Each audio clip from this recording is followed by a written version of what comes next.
Hello and welcome to the Fuel, Run, Recover podcast, helping everyday runners fuel better, run smarter, and recover faster so you can reach your full performance potential. I'm your host, Stephanie Natchek, dietitian, fitness coach, and a fellow runner too. As the owner of Stephanie Natchek Performance Nutrition, I've spent the last 10 years helping runners learn to fuel their bodies, level up their running performance, and establish healthier relationships with food and exercise. If you're ready to reconnect with your love of running, then let's get started on today's episode. In today's episode, we are going to talk about how to get started as a new runner. Today, I want to share with you some of my best in a sustainable way with your running to really become someone who enjoys running, someone who gets great results from your training, and can have a really long and enjoyable career as a runner. So I want to start off our conversation today by setting the scene a little bit for you. And I see this a lot in some of the social media groups that I'm on, some of the questions that get posed in a lot of the online groups and communities that we see where, you know, somebody will come into one of these groups or maybe share on a Facebook post and say, hey, you know, I'm brand new to running. I'm just getting started. I signed up for this race, whatever distance it might be, you know, anything from my first 5K or maybe I've signed up for my first marathon. It's however many weeks away. And I have been doing some running. I'm starting to see some injuries. You know, my knees hurt or my calves hurt, my feet hurt, or I'm getting blisters. I'm getting these issues. I've taken a few days or weeks off. Will I be able to run this race? And they're really looking to other members in this running community to kind of help them and guide them with what are the next steps to come back and you know, come back from this injury, fix this injury to allow them to run the race. And it can cause a lot of stress and anxiety when you've signed up for an event and it's coming up relatively fast and you're going about your training, you're doing all the things that you think you should be doing, and you start to run into problems. And unfortunately, what can occur is sort of this cyclical problem with newer runners who get into the sport. They maybe start off with not doing some things the correct way. They start off not necessarily on the right foot with their approach to training or maybe how they're eating. And they get stuck in this consistent trap of always winding up injured as they're getting ready for a race. So they're really trying to run and really trying to enjoy running, but they're stuck because they can't seem to get past a certain point or past a certain threshold without injuries coming up or just getting burnt out or overtrained. Or the alternative is that newer runners maybe are starting off getting into running because they're looking at this from like a weight loss perspective. They're trying to, you know, eat healthier, maybe drop some calories, drop some carbs. Maybe we're doing some intermittent fasting, all with that approach of wanting to lose weight. We find ourselves to be very low in energy, or a lot of runners will complain that they are super, super hungry and they end up giving up running. They end up quitting running to maybe do other activities or maybe less activity overall, because they just find that when they try to pair that up with dieting or with what we sometimes would just call very healthy, clean eating or something of that nature, what we find is that, you know, it's not very easy for us to maintain. And we are so overcome by this excess hunger and maybe then we're overeating and we get stuck. So I've gone into a lot more detail about mistakes that we see around this eat less, move more mindset and body composition in episode 1 and episode 2 of this podcast. So if you haven't checked those out yet and you want to hear more about why eating less and moving more does not work very well for runners and why I do not recommend an eat less and move more mindset for runners, then you can definitely check out those for a deeper dive on those topics. As well, of course, looking at the difference between weight and weight loss and body composition and all of those things I've outlined a little bit more in episode 2. But today I want to talk about how can a new runner, you know, just getting into the sport, set themselves up for success? What are some of the things that we can do to ensure that we are in the sport of running for good? We can make it sustainable and healthy for us that doesn't cause us to wind up, you know, injured and damaged and broken and unable to continue to run. So, how do we avoid being this runner that I just talked about who, is signing up for a race and with an injury, they're not able to reach their goal and they're concerned about even making it to race day? Or the runner who is trying to eat less and move more. They again are getting stuck either not seeing results or they're kind of moving backwards because they're finding that the running that they're doing is making them so hungry they can't stick to their eating plan. Or the runner who, maybe isn't setting realistic goals and is signing up for a race that is too big, too much mileage, or maybe a time goal that is too lofty, a little bit beyond what their current fitness level is, and is just maybe disappointed or frustrated when race day rolls around and they're not able to perform the way that they thought they could. So, how do we not be these runners? The first thing we want to do with our training is we want to ensure that we are not doing too much of our running too fast. So, specifically, we want to be spending a lot more time running in that easy zone. If we're using the heart rate zone model to talk about that, that's going to be wanting to stay within that zone 2. For a lot of new runners, this is going to look like a walk run. That is okay. There is absolutely nothing wrong with incorporating walk breaks into your running.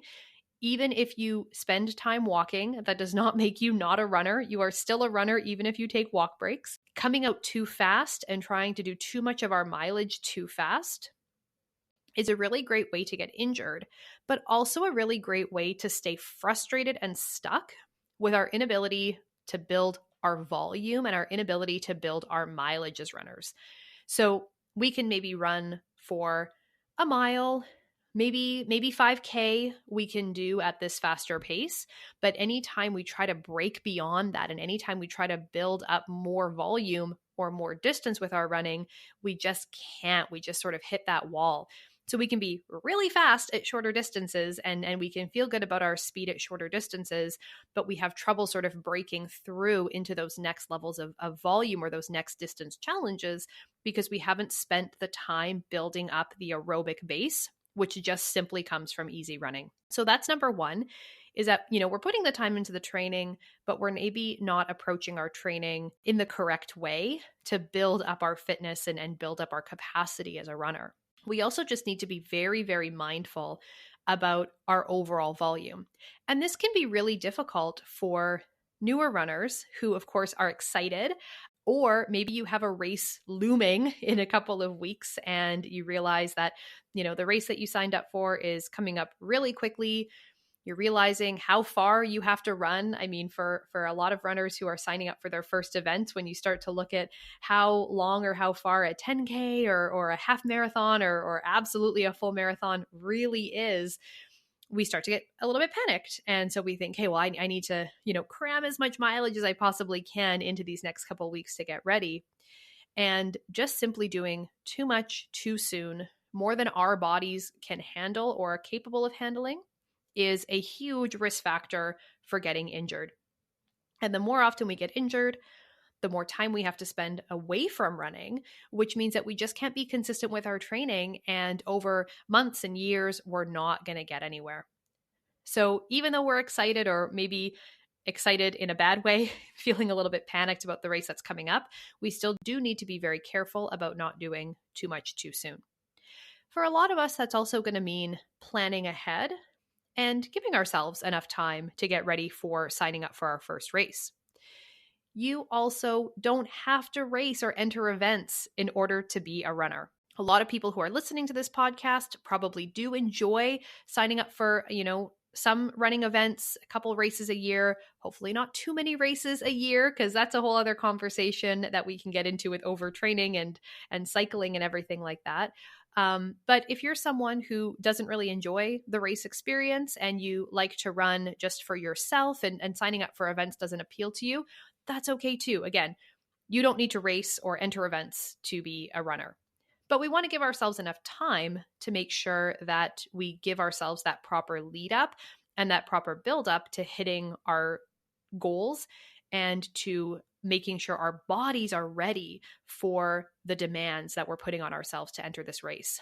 So if you're running, if you're starting from not running at all, you're starting from a place of not a lot of fitness. So maybe you're not just new to running, but exercise as well is something that you haven't done much of in the past couple of years, then, it may take you several months to build up to being able to complete a 5K. It may take you several more months to start being able to complete a 5K faster, right? There's a difference in our training building up to just being able to complete a race distance and, having a specific time goal that we're trying to accomplish. If we're building up to bigger distances, if we're entering our first 10K, half marathon, full marathon, anything like that, and of course, all the distances in between, there are a lot of 10-mile races, 20-mile races, things like that out there, then we want to ensure that we are giving ourselves lots of build-up time. And it may take significantly longer than we expect to be able to reach these goals. And, just because someone else that maybe went from being a non-runner to someone who ran a marathon within the same calendar year does not mean that that is safe for you or a good idea for you or something that we should all be striving for. Going from a non-runner to completing something like a marathon distance, it may take you several years to build up the strength, the stamina, the endurance to be able to accomplish something like that. So a condensed timeline and giving yourself inadequate weeks to get prepared for an event is also something that we really want to avoid. And instead, we want to just start with running consistently and build ourselves up with lots of leeway to get ready for these races. The other thing we want to do as a new runner is maybe something that will be a surprise to you, but we don't want to only run.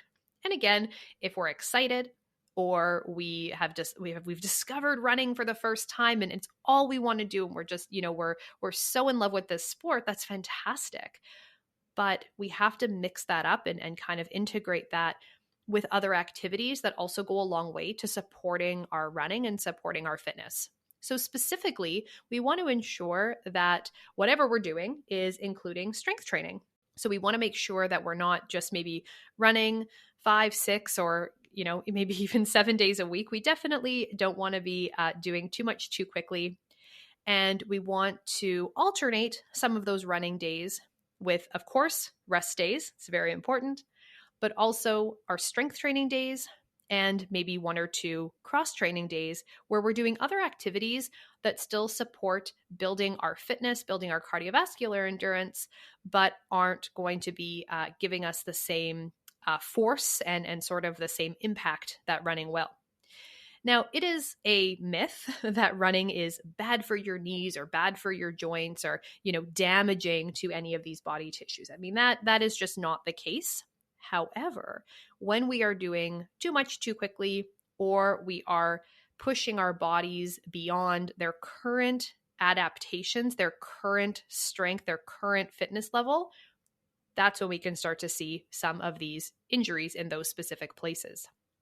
Something I often will say to my clients, and you may have heard me say it either on social media, or I don't know if I've specifically shared this tidbit on this podcast yet, but we have to train for the level that we're at, not the level that we want to be at. So it's important to remember as a new runner who's just maybe getting into this sport that we don't want to look down the road at where we want to be and train at the level and at the fitness level and the capacity that we want to get to, right? It's great to have goals and great to have an endpoint to where you want to be as a runner, but we don't train like that person will train 6 months from now. We have to start where we are today, train for the runner that we are today, and over time we build up to being the runner that we want to be. And this is important too if you have previously done more and for some reason you've needed to take some time off, some time away from running. And this podcast specifically is all about, getting started as a new runner. And I'm sharing some tips here for new runners. But these same rules or these same pieces of advice would also very much apply to a runner who has just been out of the game for a little while. So the runner who hasn't been as consistent, maybe you've taken time off for other endeavors, injuries, children, whatever that looks like, you've just kind of fallen away from running and you're looking to get back into it and rebuild your fitness. Unfortunately, we aren't able to do that by just jumping in and diving into the training that we were doing when we were last at our peak fitness level. We need to start where we're at right now. Otherwise, we can again wind up in that cycle of just being constantly injured and never being able to be consistent with things. So, on the training side, the big takeaways here, if you are a new runner, is you want to find a training program or you want to work with a coach who is able to train someone who is new to the sport of running and is, giving you a guidance or a training program that is meant for beginners. And even if you're fit or maybe you've done a lot of other activities, I would still recommend kind of starting here. You may progress faster through a training program if you already have a good kind of baseline of fitness than someone who is not as experienced, sort of overall with fitness and strength. But running is different, and running uses different muscles, and the repetitive motion of running and the impact forces of running really stresses our bodies in a different way than other sports or activities might. So sometimes it requires us to just start from the beginning and, maybe humble ourselves a little bit sometimes and, treat ourselves as a new runner, even if we are not necessarily a new athlete. So we want to find and be following a training program that is meant for newer runners, that is going to slowly build up not only our days of running, how often we're running each week, also our mileage, and then we want to be slowly integrating that intensity into our running. So we don't want to add in all of these things, a whole bunch of days of running, plus a whole bunch of intensity, plus a whole bunch of volume all at once. We want to be just slowly integrating and slowly incorporating these different aspects of getting more fit and building up that running experience. So if you are also someone who has previously been, a consistent runner, maybe you've done lots of races, but again, you're finding yourself maybe back at square one, building up your fitness again, you're going to find a training program that sort of starts you off at a little bit of a lower level than maybe you're used to. But you may progress faster, you may build up that fitness faster than you did the first time around, but it's still important to start at the beginning so that you're not getting yourself injured by doing too much too soon. The other big thing on the training side is that we want to ensure that we're incorporating strength training as part of our program from day one. This is so important for injury prevention, resilience, and just helping us improve our running form, our running mechanics, ensuring that the right body parts, the right muscles, the right joints, the right connective tissues are doing the right jobs in helping to move us forward. Because again, if certain things are not strong, if we're not able to take the load and the force of running in certain areas and other things are having to compensate, we can really set ourselves up for a lot of injuries and pain and suffering. So if strength training isn't scheduled into your program from day one, like if strength training isn't part of the program that you're following from day one, make sure that you're able to adjust it to make room for it.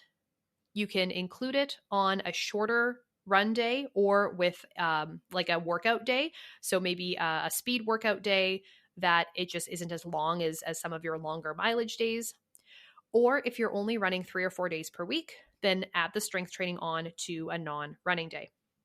So there are a couple different ways that you can integrate it depending on your overall schedule, availability, how much time you have each day to train.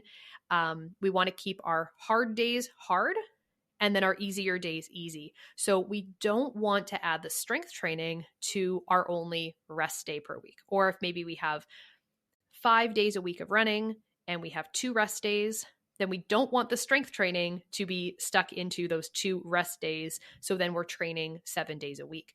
We want to keep the rest days as our rest days. And instead we would add the strength training to a different day. And I really do believe that a lot of runners would benefit from running one fewer day per week, one less running day per week, and instead adding in an extra strength training workout to their program. So if you are currently looking at your schedule and it's got you running like 5 or maybe 6 days a week, dropping a running day for a strength training day, especially during a base building phase when you're not like actively getting ready for a race and being able to fit in those 2 strength training workouts, I think would benefit a lot of runners tremendously. So on the training side, we've gone over a couple of big primary mistakes that we see runners making, new runners or runners who are maybe getting back into the sport, some things that we want to avoid, and then some things that we want to do instead. On the nutrition side, there's a lot of similarities where runners maybe get really excited. They want to see quick results. They want to see some weight loss as part of their running. Maybe someone else they know had really good results with running and losing weight really easily. And so we want to try it for ourselves. And maybe part of that is signing up for a race to motivate us to stick with it. Having a plan to follow, having something on the calendar can be really motivating and really helpful. But where we go wrong with things is when we start getting into the eat less and move more mindset, especially while we are increasing our running volume. So if you are increasing the amount of running you're doing, you're building up your volume, you're maybe getting ready for a race or just kind of building up to wanting to achieve new fitness thresholds or new mileage thresholds. The last thing we want to do here is a lot of fasted running, a lot of fasted training, cutting all of the carbs out of our diet, or just following a really low calorie eating plan. Because these are the things that can really push us over the edge into something called low energy availability.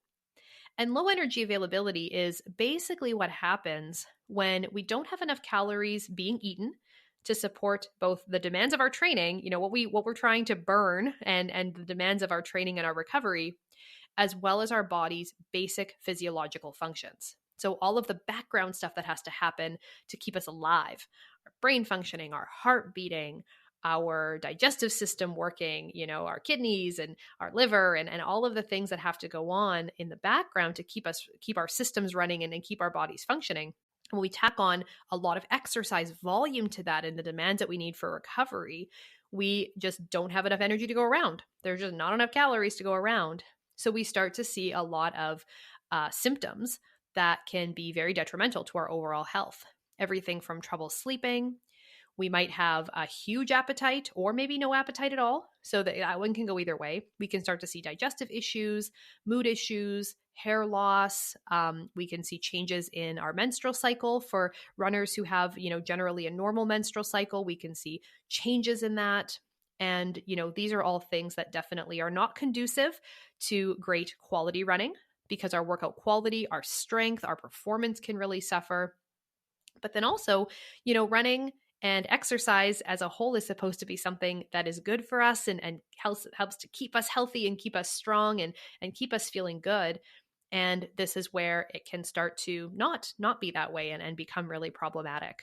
So if our focus is too much on the weight loss side of things, trying to cut calories or fears around weight gain if we eat more and all of those factors, then we're really at risk for low energy availability and ultimately a lack of sustainability and longevity in the sport of running. The other nutrition, I guess this wouldn't be specifically for new runners, but maybe as runners as a whole. But, since we're talking about it here, I think it's good for anyone who is kind of getting started on this journey, is that there is a real focus, sort of a hyper focus or a preoccupation with calories and with macronutrients. So a lot of people are very aware, spending a lot of time thinking about or maybe very concerned about the calories they're eating, the calories they're burning from running, tracking all of these things, tracking their macros, trying to figure out, the best macronutrient distribution, how many calories should I be getting from carbs versus protein versus fat. We have lots of tools and apps and programs that are kind of used for this to do these assessments of figuring out all the ins and outs. And we are very focused and preoccupied on the calories and the macros.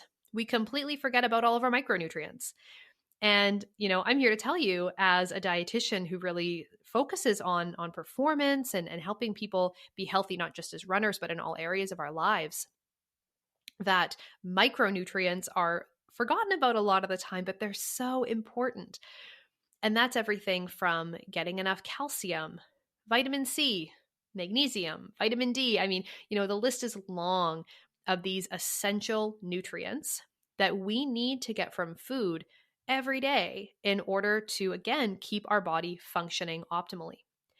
Some of these nutrients are really important for helping us to create energy so that we can run, we can perform. Things like vitamin B12, iron, those are really important for allowing us to perform our best and kind of in the moment that we're running to be able to do these things. Then we look at our recovery. We can look at other nutrients like vitamin C, vitamin D, that are so important for helping us to recover after exercise. Then we have our electrolytes, that's our potassium, our calcium, our magnesium, our sodium that we need in order to keep all of the electrical signals, in our body functioning properly. And as runners, because we see a lot of electrolyte loss from sweat, especially if we're exercising in hot, humid environments, then that's something else that we need to be paying a lot of attention to in our diet is, are we meeting our electrolyte requirements too?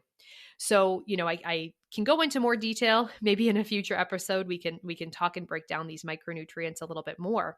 But, we sometimes can become so focused on calories and on macronutrients that we're forgetting about our overall diet quality. And so that's something that I want you to kind of think about is, where am I getting all of this other stuff in food that I need? And am I maybe missing the bigger picture of the value of good nutrition? So when we are under fueling and we're not eating enough calories as a whole to support the training that we need, we also are putting ourselves at risk of a lot of nutrient deficiencies and issues with not getting enough of our vitamins and minerals because we're just not eating enough total food to meet our needs. So what we want to make sure we're doing is we want to make sure that we're eating enough to fuel our training. And this is true even if you started your running journey to lose weight. If you took up running, you got into running because you wanted to use it as a weight loss tool, we still need to meet our energy needs and we still need to meet all of our nutrient needs. And finding the balance for yourself that helps you to improve body composition, helps you to build muscle and build strength, while maybe losing some body fat along the way, is going to be looking, include a program that includes both, meeting your overall needs, meeting your overall nutrition goals, but then also looking at the timing and when you eat these meals. That's another key that is really important. So again, we want to eat enough to fuel our training as a whole, get in enough of these micronutrients that we need to keep us healthy and optimize our recovery and our performance. And then also look at when we eat and our meal timing to ensure that everything is falling into place. So we aren't cutting out entire food groups unless we have a medical reason that we need to do so. We are not doing a lot of fasted training. We are making sure that we fuel well before and after our workouts so that we can improve our workout quality as well as optimize our recovery from our workouts. And we want to make sure that we are not getting stuck in that eat less, move more mindset. So a couple of other tips, a couple of other things that I wanted to talk about for new runners or runners who are maybe getting back into the sport and picking it up again after some time away, is we want to make sure that we're building that rest and recovery time into our training plan. So as I mentioned before, we might be really excited. We might be trying to make up for lost time, or we might have a race on the calendar that's coming up really quickly. We want to get in shape fast. And I totally understand, the reason why we're coming from on that. But we want to build that rest and recovery into our training plan so that we don't wind up burnt out, injured, and unable to maybe even make it to the start line on race day. And the last thing we want to make sure that we do is invest in gear wisely and when we need it. So there is an endless amount of running supplies, gear, stuff that you can buy. Some of it is really valuable and really good and really important to invest in. And other stuff, not so much. I mean, there's other things that are maybe nice to have versus need to have. And if we're just getting into running and, I hope that you stick with it and I hope that you love it. And I hope that you're someone who will be a lifelong runner as you go. But we don't want to spend a whole lot of money up front on something that we end up ultimately not utilizing to the best of our ability. So the first thing that I would recommend really investing wisely in would be shoes. Footwear and picking the right running shoes for you. That is something that I think is so key and something you definitely want to invest in quality right off the bat. So even if you're not what you might call a serious runner, even if you're someone who isn't maybe running that much, or definitely very very recreational with your running, it is still worth it to make sure that you're investing in a good pair of shoes that work for you and work for your feet. This does not mean you have to go out and buy the hundreds and hundreds of dollars, the fanciest shoes, the carbon plated shoes, or anything like that that's out there. This is not that you need to buy the most expensive shoes you can find, but you do just want to invest in a quality pair of running shoes. So I would recommend visiting like an athletic store, a running store that sells running shoes that has knowledgeable staff would also be a great option, if they have people there who can help you find the best fit and find the shoes that work best for you. Everything will just be a lot more streamlined and a lot easier if you have a good pair of shoes. The other thing that I think is worthwhile to invest in fairly soon would be comfortable, well-fitting running clothing that is made of performance fabrics. So specifically fabrics that help to wick sweat away from your body, helps to keep you dry, and of course fits you well and is comfortable to wear it when you run. Nothing is more demotivating than having to put on whether it's a pair of running shorts or a shirt or a sports bra or something that just doesn't fit well and just doesn't feel comfortable. And so you want to be excited and happy to put on your running clothes, not feeling like you're wearing things that are falling down, riding up, not staying put, chafing, rubbing. So that is something that I would definitely spend some money on in the beginning. But again, doesn't need to be the top of the line clothing. It doesn't need to be stuff that is the most expensive running gear that you can possibly find, because of the popularity of athletic clothing these days. I mean, so many brands and so many different retailers have great options that can fit almost every budget, but it is definitely worthwhile to have the shoes, socks, good quality athletic socks, and then at least a little bit of gear, even if you just have kind of one running outfit that you can just keep clean in between. That definitely can make a big difference in your enjoyment of getting out the door. And then if you're running in specific elements, so here where I live in Manitoba, Canada, it gets very, very cold outside in the winter. And so there is also a case to be made for having specific gear for elements that you might be running in. So if you're going to be running outdoors in all seasons, then it is definitely recommended to have clothing that will keep you comfortable, but also more importantly, keep you safe. The realities of running outdoors in the winter, the realities of running in climates that can be dangerous. We have risk of frostbite, of hypothermia, things like that. Also, if you're running somewhere that it's rainy a lot of the time, you're going to be running outside a lot in the rain. Just basic gear like having waterproof clothing, maybe waterproof shoes, especially to keep your feet a bit more dry, hats, stuff like that is also definitely worthwhile to invest in. Again, not just for comfort, but also for safety.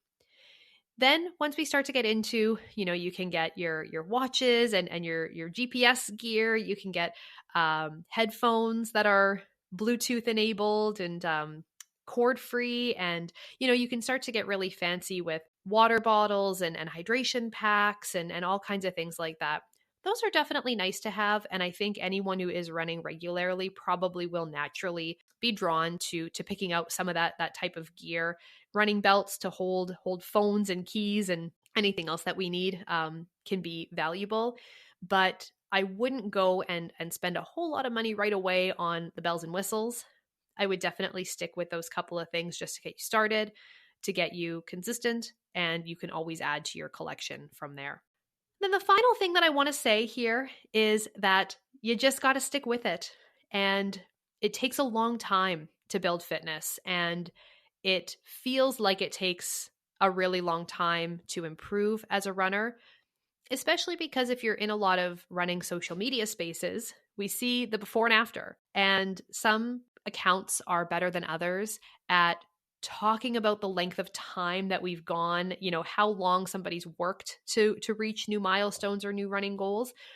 I can think of a few accounts that really do a great job of highlighting how many years some of runners or some of their clients have worked to meet the goals and to improve their race times and their PRs. And it's literally years.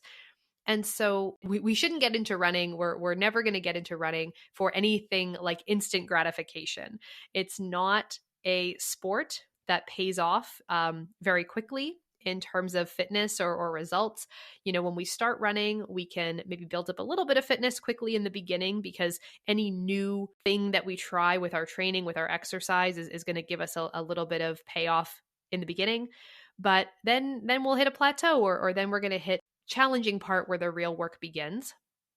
And so all of the tips that I've shared today, everything that I've given you today in terms of, mistakes to avoid and recommendations and advice and everything like that, is really to help you be consistent and just stick with it, because this is definitely something that we have to get into in the long term and really be thinking about the long game. So I hope that you enjoyed today's episode. Even if you are not a new runner, if you're someone who is, got a little bit of experience, but maybe you feel frustrated that you haven't gotten great results with what you've been trying so far, and you think that you're probably doing some things that are maybe a little bit incorrect, or you previously were running a lot, you've taken some time off, and now you're getting back into it. I hope that the tips and advice that I shared with you today have been helpful. I have a couple of free resources available that you can download and use right away if you need some help with your nutrition or with your training as a runner. The first is my fueling guide for runners.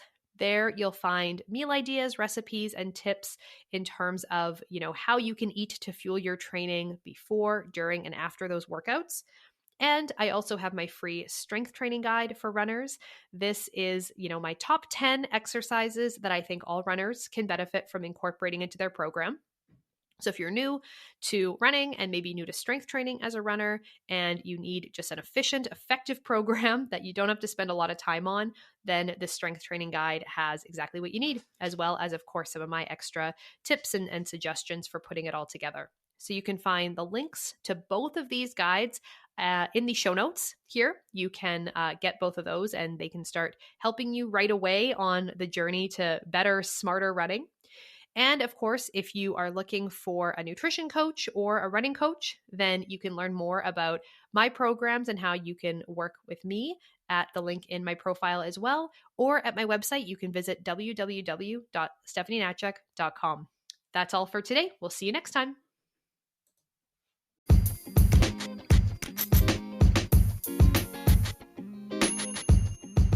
The information on this podcast is for educational purposes only and is not to be used or relied upon for the diagnosis or treatment of any health condition. This information does not create a client-practitioner relationship and should not be used as a substitute for professional medical advice.